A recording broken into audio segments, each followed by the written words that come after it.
Les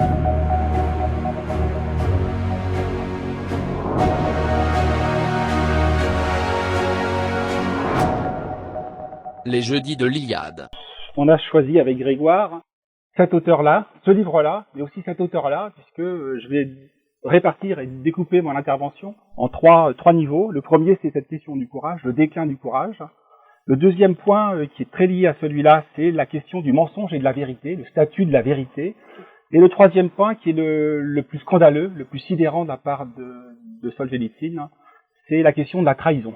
Que faisons-nous des traîtres, qui est une question centrale et qui est cachée au cœur d'un de ses chefs-d'œuvre, l'archipel du Goulag. Un petit mot au préalable sur Solzhenitsyn. Il est né en URSS, comme vous le savez, parce que c'est un enfant de la Révolution. Il est né en 1918, mais il est mort en Russie. Et il est mort en Russie en 2008. On a fêté l'an dernier le centenaire de sa naissance et les 10 ans de sa mort. Dans le petit papier que j'ai fait sur le blog d'Éléments, je dis que c'est un athlète et un moujik. Ça résume assez bien ce personnage. On peut le comparer à un prophète biblique. Vous savez que c'est un orthodoxe. L'orthodoxie, c'est la voie droite, c'est l'homme de la voie droite, mais il a une dimension biblique. Pourquoi une dimension biblique? Puisque il va accompagner son peuple, il va guider son peuple dans la nuit historique du communisme. Et peu d'auteurs, sinon aucun auteur au monde, à ma connaissance, ne va avoir un tel impact. Parce que ça a une diffusion via les médias, via l'Amérique.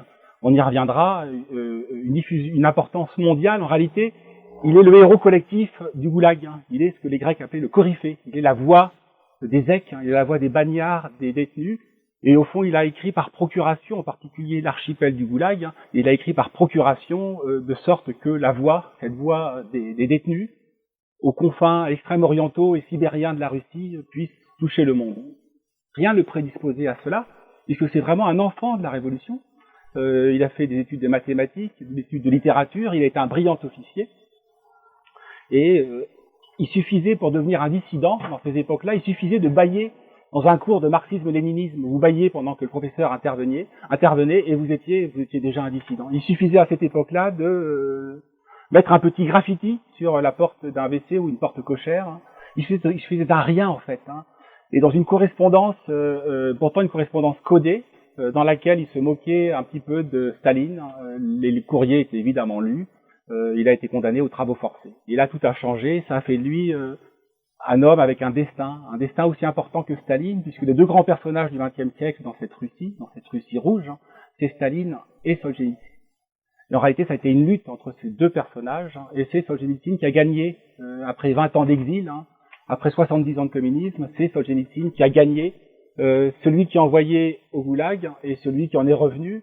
Et il résume assez bien ce pays-continent, c'est un sixième des terres émergées, par son ampleur. Et en fait, il n'y a que Tolstoï, il n'y a que Victor Hugo, pour la largeur de l'œuvre, pour l'ampleur de l'œuvre, pour la profondeur du pays à qui on peut le comparer. C'est à la fois un travail de romain, vous allez le voir, l'archipel du Goulag, c'est 1600 pages.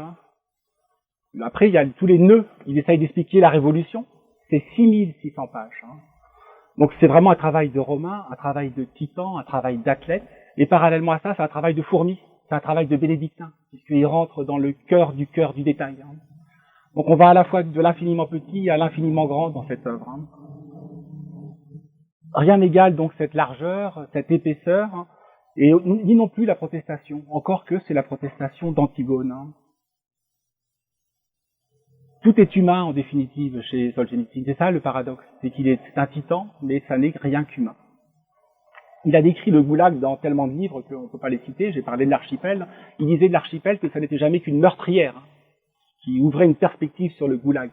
Mais une meurtrière, c'est un point de vue limité. C'est pas le point de vue qu'on a depuis le donjon.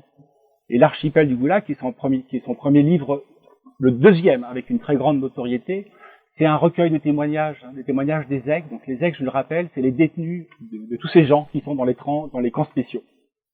Et l'archipel restera comme le monument aux morts, la croix plantée sur la Kolyma. La Kolyma, c'est la région extrême-orientale, sibérienne, qui donne sur l'océan Arctique, où étaient envoyés les déportés pour extraire du minerai. Mais c'est beaucoup plus qu'un monument, c'est beaucoup plus qu'un mausolée, cet archipel. C'est un enfer et un paradis. Comme chez Dante, on traverse un à un les cercles de cet univers concentrationnaire. On traverse un à un ce monde des catacombes, mais pour finalement gagner la lumière. Parce qu'on gagne toujours la lumière chez Solzhenitsyn. Il y avait à la fois derrière le romancier, il y avait aussi un historien. Le romancier a témoigné et l'historien a voulu expliquer. Et ce sera l'objet de la seconde partie de l'œuvre, pour que vous voyez un petit peu l'ampleur. La roue rouge qui se découpe en 4 nœuds, c'est 6600 pages. C'est vertigineux, 6600 pages. Il n'y a que l'énergie d'un Hugo, il n'y a que des ogres qui peuvent écrire des volumes aussi substantiels, volumineux. Et dans cet écheveau foisonnant de petites et de grandes histoires, qui est la roue rouge, dans cette immense coulée qui emporte tout, dans cette route de la fortune et de l'infortune, Solzhenitsyn se hâte lentement, remonte le cours du temps, cherche à donner un ordre au désordre du monde, en particulier au désordre soviétique, et il s'interroge sur ce qui a déraillé en Russie. Qu'est-ce qui a déraillé en Russie? C'est la question qui hante vraiment cette œuvre. Mais on peut l'appliquer pour nous. Qu'est-ce qui a déraillé en France? Qu'est-ce qui a déraillé en Europe? Et pour l'auteur de La Russie sous l'avalanche, le mal se résume finalement qu'à une seule chose. C'est l'irruption de l'Occident en Russie depuis Pierre le Grand. Et nous demandons-nous en quoi consiste le mal pour nous? Est-ce que c'est l'irruption de l'émigration? Est-ce que c'est le colonialisme avec le flux et reflux? Mais c'est un autre sujet.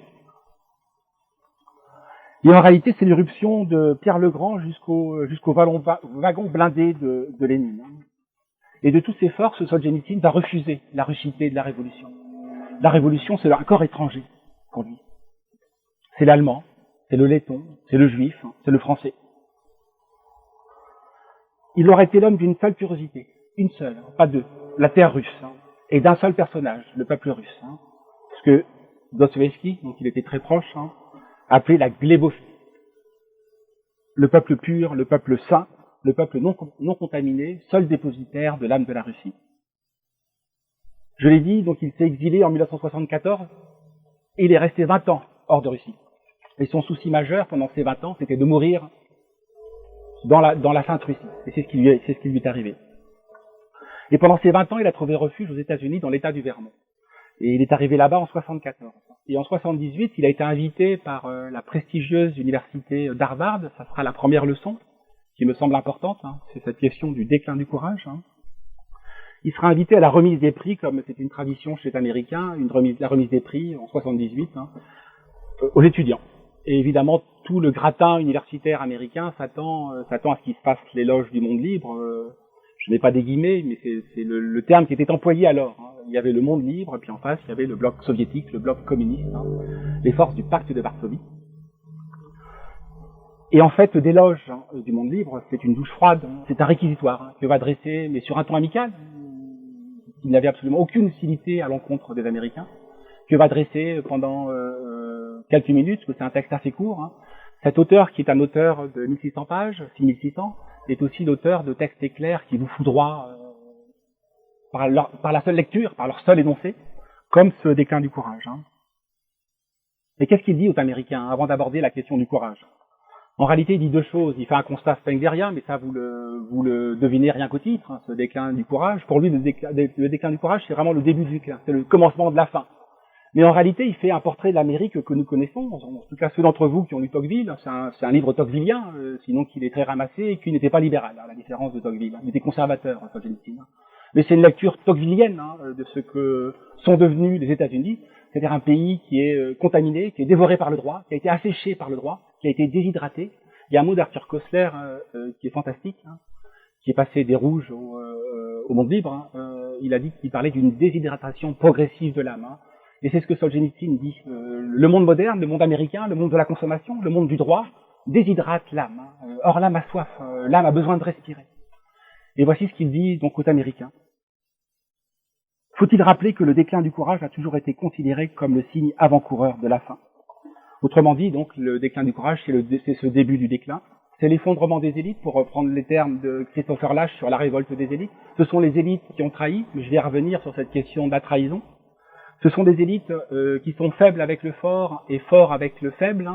Ce sont des élites qui sont faibles avec l'ennemi et dures avec l'ami. Ce sont des élites qui sont amicales avec l'autre, avec la figure de l'altérité, et qui sont hostiles avec le même, c'est-à-dire avec les siens, ce qui est la trahison, ce qui est la définition même de la trahison. Mais à cette leçon, il y a une autre dimension qui affleure dans le texte, c'est la question du mensonge. Cette question du mensonge, elle est centrale dans la question du courage. Le début du courage, c'est sortir du mensonge pour Solzhenitsyn.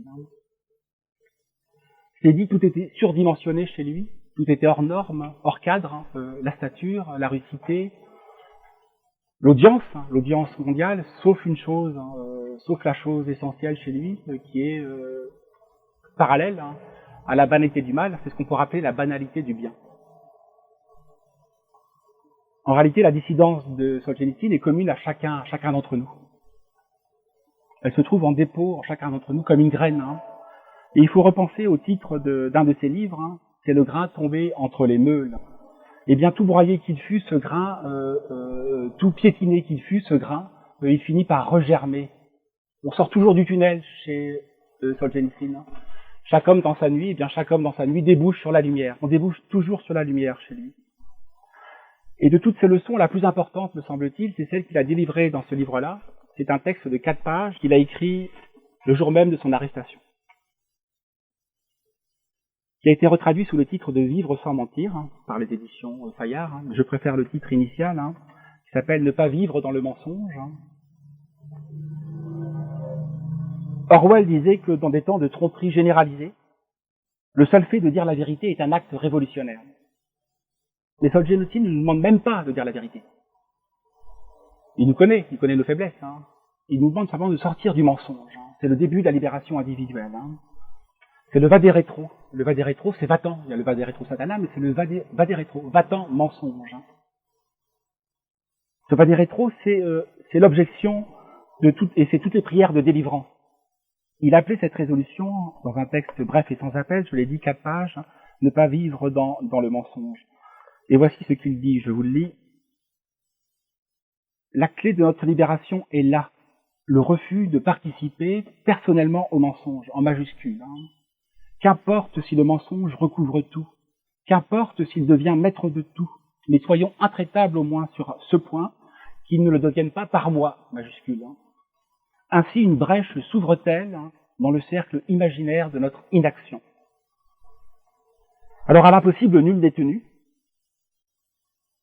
Raison pour laquelle Solzhenitsyn en appelle toujours aux ressources insoupçonnées de l'héroïsme ordinaire.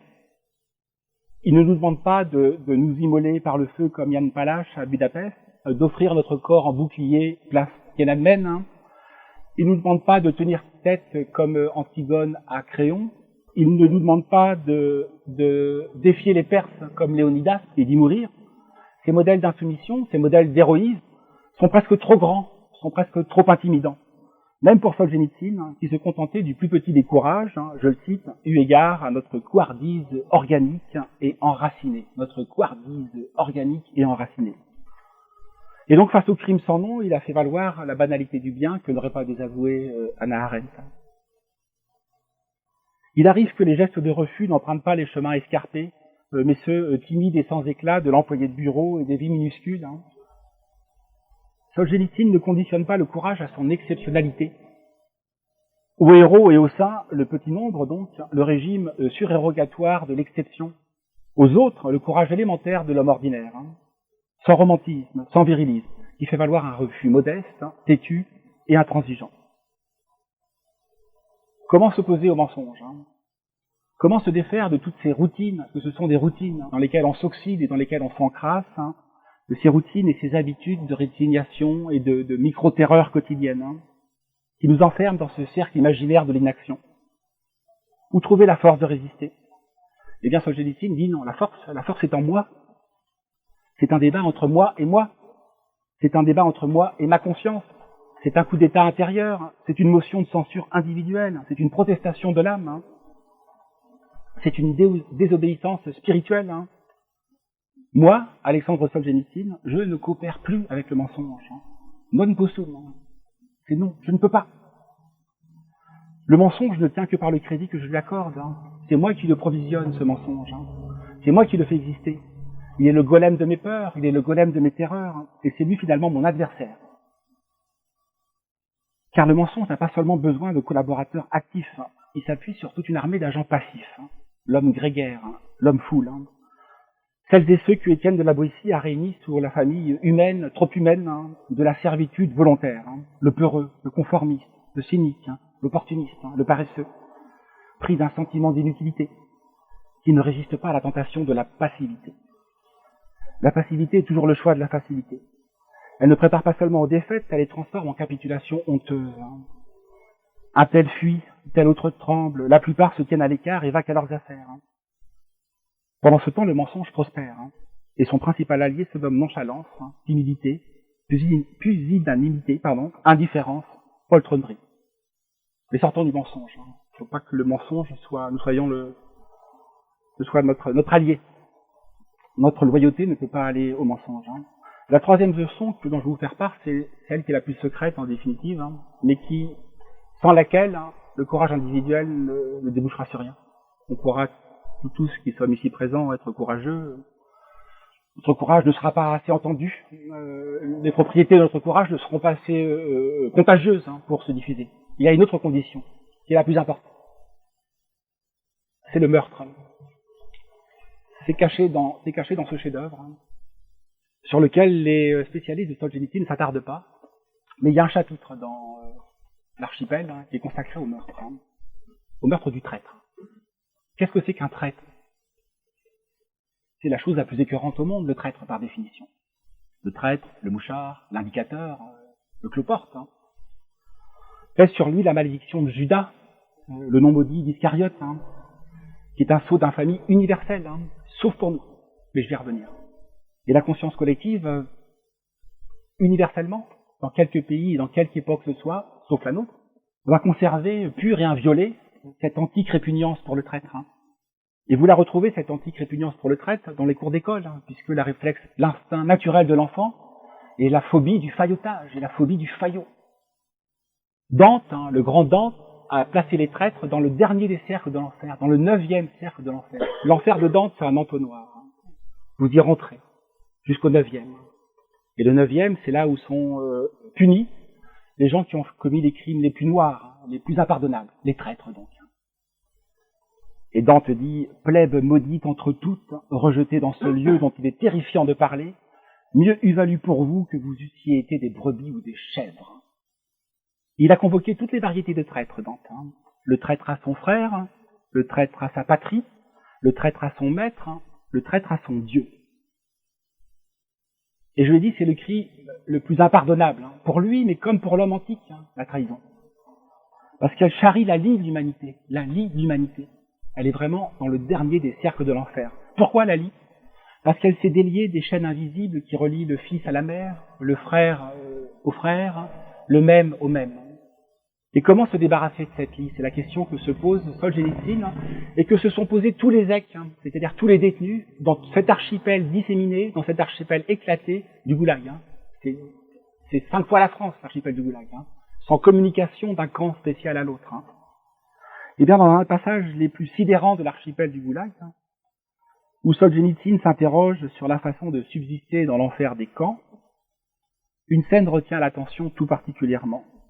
Pour ne plus s'incliner devant le mensonge, pour le chasser, pour lui faire rendre gorge, pour déplacer le phénomène de la peur de la victime sur le bourreau, il a fallu, écrit-il sans trembler, et je cite Solzhenitsyn, c'est lui qui parle, l'idée audacieuse, l'idée farouche, l'idée hiérarchiquement supérieure.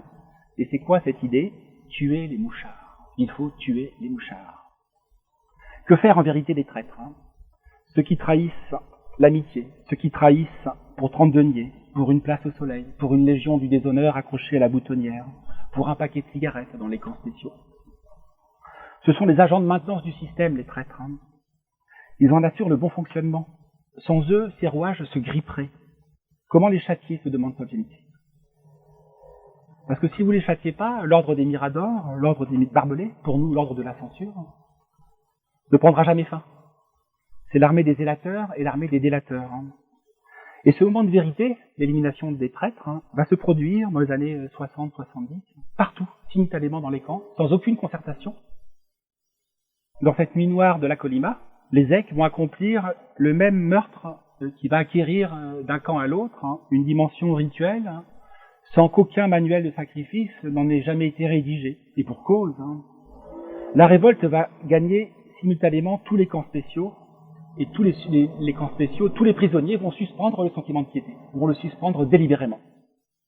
Et tous les indicateurs, tous les mouchards vont être méthodiquement, systématiquement, froidement tués. Partout. Dans tous les camps. Il n'y a pas un camp qui échappe à ça. Partout la même détermination, froide, collective, implacable, anonyme, chirurgicale, guidée par une main, et là pour le coup, là, par une main invisible, va gagner tous les bagnards. Les uns prononcer la sentence, c'est lui, et les autres l'exécuter. Partout. Et ce, à 5 heures du matin, également partout dans l'archipel du Goulag, quand les campements étaient déverrouillés par les gardiens. Sonnait, dit Solzhenitsyn, le gong souterrain de la justice. Il dit encore, je dis bien Solzhenitsyn, qui célèbre cette justice non constituée, illégale et invisible, qui jugeait avec autrement de précision, autrement moins d'erreur que tous nos tribunaux familiers. Jusque-là, on pouvait s'évader des camps, et certains parvenaient à s'évader, très peu nombreux. Mais on ne pouvait pas se libérer des camps, parce que s'évader d'un camp, c'est un choix de la volonté individuelle, c'est un choix de l'individu. La révolte, c'est un choix collectif. C'est-à-dire qu'on va passer subitement par le meurtre, de l'ère des évasions à l'ère des révoltes. Alors j'ai dit, c'est Solzhenitsyn, je rappelle, mais vous le connaissez, c'est un chrétien orthodoxe, de la douce orthodoxie, pour un orthodoxe. C'est un chrétien tolstoïen, à beaucoup d'égards, et dostoïevskien. Il arrive à réunir l'un et l'autre. C'est un chrétien iconique.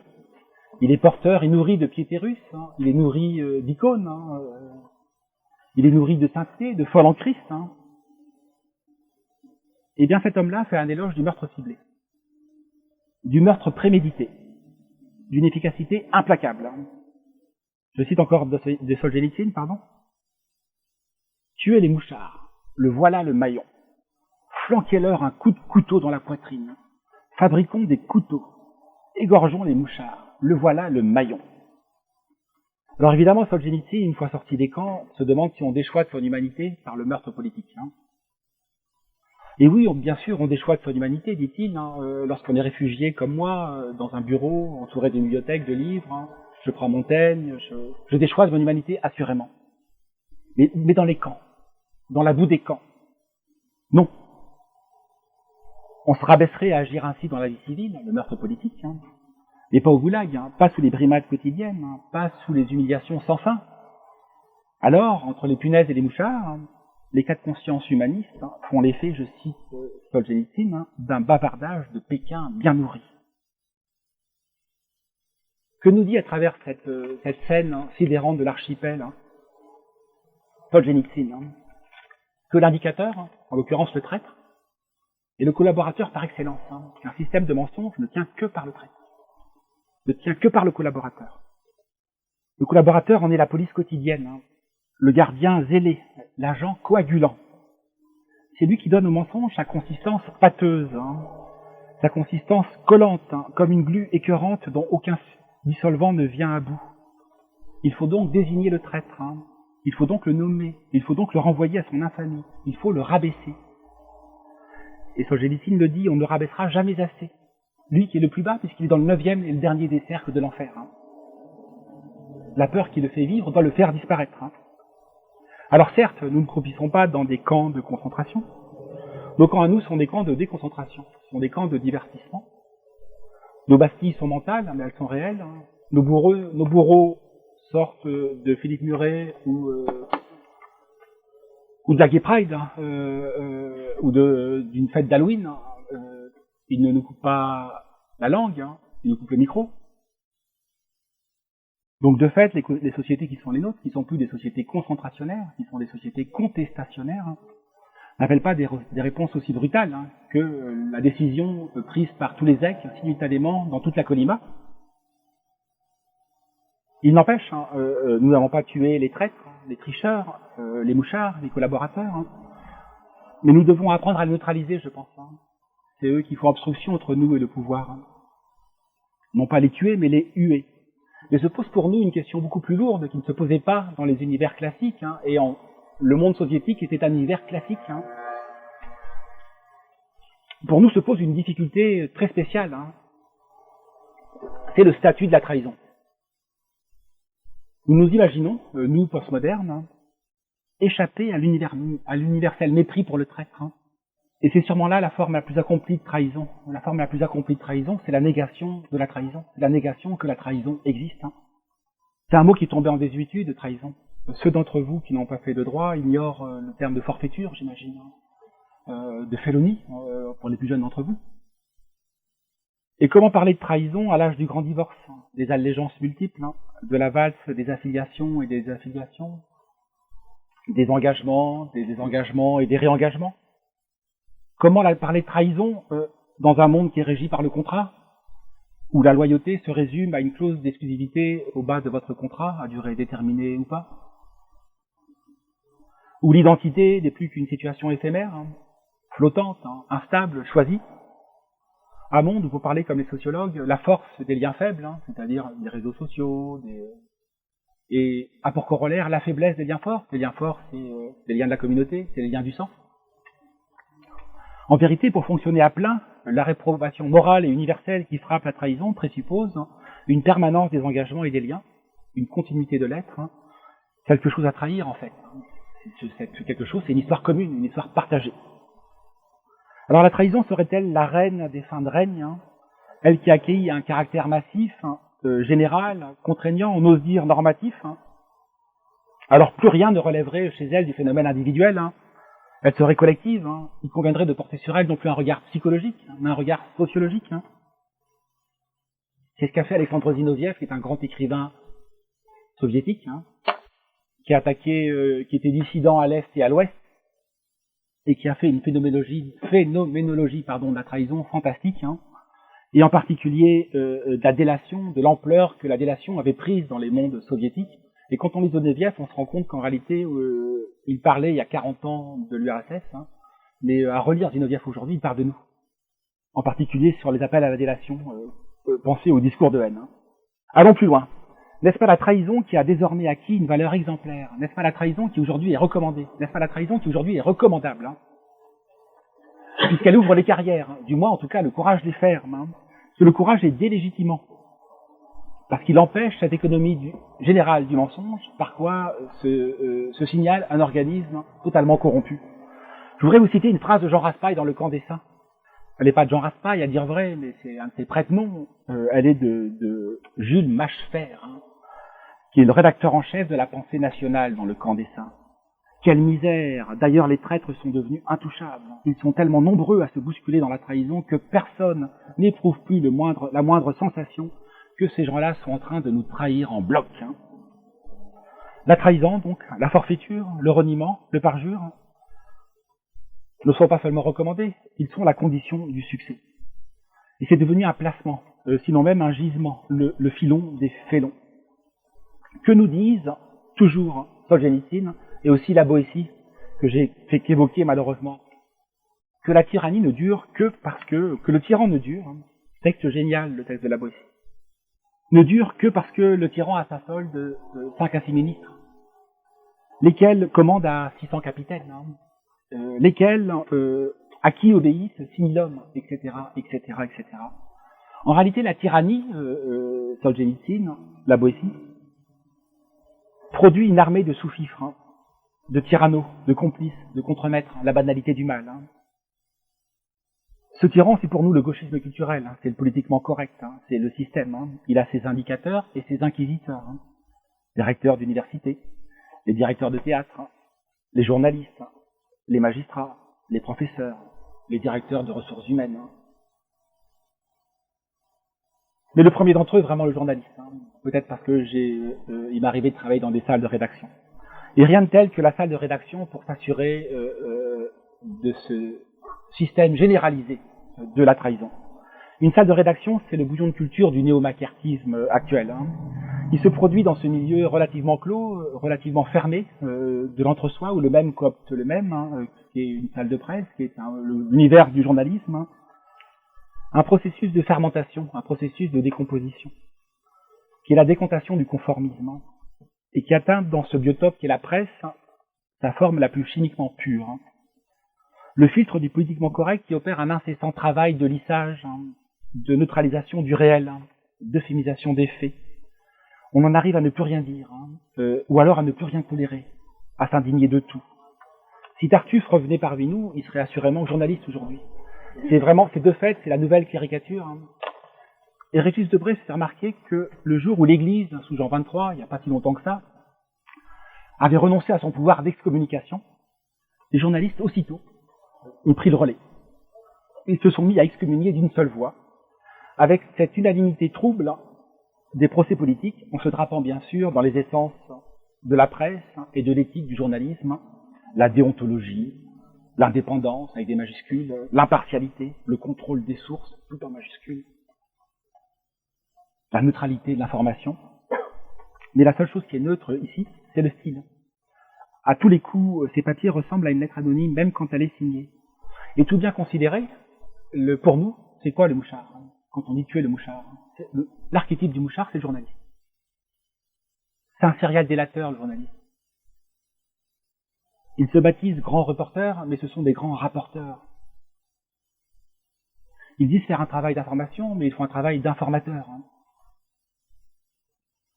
C'est à la fois le tri sélectif, soit on recycle, soit on incinère. Nous, on nous incinère. On se débarrasse de nous. Et du blanchiment, comme les teinturiers. À la fin, il ne reste rien. C'est plus blanc que blanc. Alors, il faudrait peut-être créer, mais on en parlera avec Jean-Yves, à sortir les hobards d'or, peut-être. Il faudrait peut-être que nous songions à créer un tribunal de la presse. Nous ne sommes pas en mesure de tuer les journalistes. En a-t-on envie? Je ne sais pas. Et ça n'est pas d'actualité pour l'heure. Mais on pourrait créer un tribunal de la presse sur le modèle du tribunal Russell, qui est un tribunal sur les crimes américains. Mais nous ferions pas dans la même perspective que celle qui animait Russell. Ou aussi au procès Barès qu'avaient fait les surréalistes. Sauf que nous, bien sûr, nous défendrions Barès et nous attaquerions les surréalistes, Dada et toutes les foutaises d'André Breton. Mais c'est un procès assez amusant. L'acte d'accusation est prêt. La liste des journalistes de grand chemin, la blacklist, nous l'avons tous. Et les sentences aussi. Elles ne sont pour l'heure que symboliques et dérisoires. Et peut-être qu'elles ne le seront pas un jour. Du goudron et des plumes, tel est le sort des plumitifs et des tricheurs.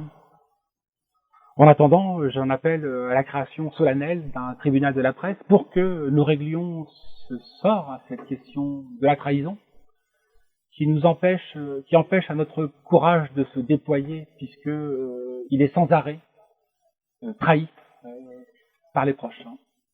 Voilà le troisième message que nous livre Solzhenitsyn, qui est dans un texte sidérant, caché au cœur, on l'a pas là malheureusement, du deuxième volume de l'archipel du Goulag, et qui est sidérant, tuer les traîtres.